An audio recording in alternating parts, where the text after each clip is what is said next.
Dua action. Assalamualaikum warahmatullahi wabarakatuh. Selamat pagi Dewan Juri yang saya hormati. Saya Akif Adis Munawa dari SMA Negeri 1 Sinakasi selaku pembicara pertama. Saya akan mengungkapkan tentang imitasi, memberikan definisi dan memaparkan argumentasi tentang mosi di pagi hari ini, yaitu tentang di negara-negara dengan tingkat korupsi tinggi, seleksi penerimaan mahasiswa baru hanya didasarkan pada indeks integritas sekolah dan indeks kejujuran siswa. Menurut saya sangat penting sekali karena penilaian terhadap perguruan tinggi jikalau hanya menggunakan nilai-nilai rapot itu hanya bisa direkayasa.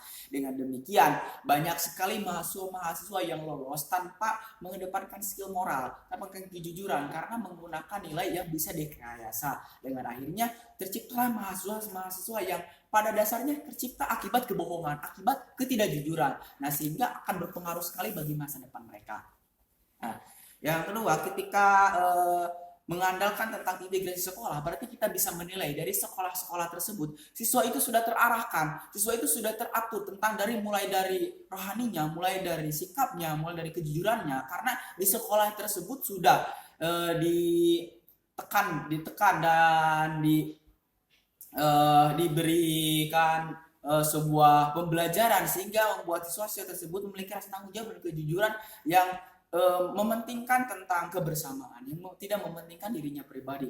Karena pada dasarnya korupsi terjadi akibat dekadensi moral. Nah, sehingga siswa itu tidak ada rasa kejujuran, tidak ada rasa kebersamaan. Akhirnya siswa tersebut akan melakukan hal demikian. Karena apa?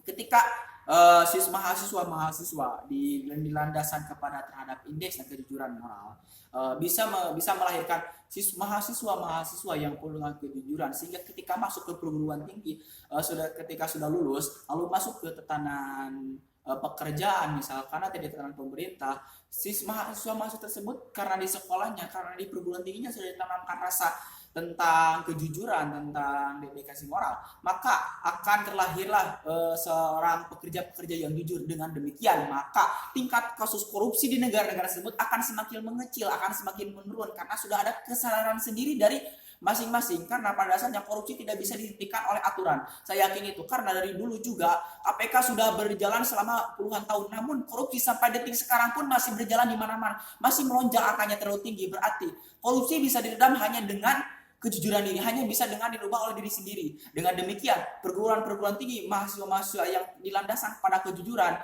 diharapkan ketika sudah ada rasa dari diri sendiri untuk untuk lebih baik, untuk tidak melakukan korupsi, maka angka korupsi akan bisa diminimalisir.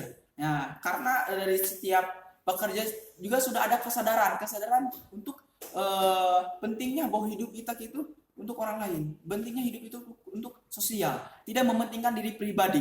Nah, karena akhlak moralnya sudah tertata dengan rapi dari sejak jenjang SMA, mulai dari universitas tinggi, bahkan dari kecil. Dengan demikian, peraturan-peraturan yang berada di tatanan pemerintah tentang kasus korupsi dan sebagainya akan semakin berjalan dengan enak. Karena apa? Karena dia itu mengetahui. Karena pada dasarnya itu. Ya, dengan demikian, angka korupsi akan semakin menurun karena para koruptor itu sadar dari diri sendiri, bukan terpaku oleh aturan. Nah, yang kedua, pentingnya juga misalkan kita itu beri contoh tentang terhadap akademik merupakan komitmen dalam menghadapi tantangan sekolah satuan kejujuran mahasiswa, misalnya dari kedokteran. Bayangkan saja jika di tiap mahasiswa tidak ditanamkan kejujuran di dalam kedokteran. Misalkan saja bahwa